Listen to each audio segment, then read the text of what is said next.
سندھ ساگر کے کنارے آباد تاریخی شہر کالا باغ تہذیبی اور تاریخی ورثے کا امین ہے۔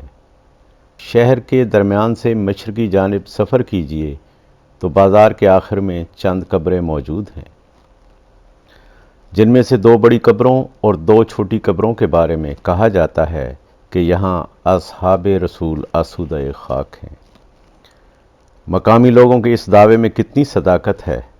اس بارے میں جب کالا باغ کے شہریوں سے دریافت کیا گیا تو تقریباً سبھی لوگ یہ روایت بیان کرتے نظر آئے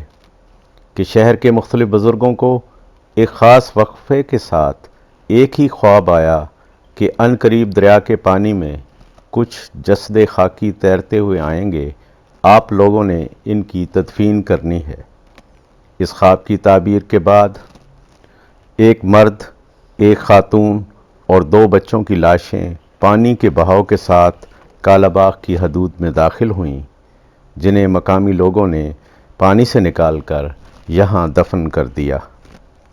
بعد ازاں اسی احاطے میں نواب زادگان آف کالا باغ کے خلاف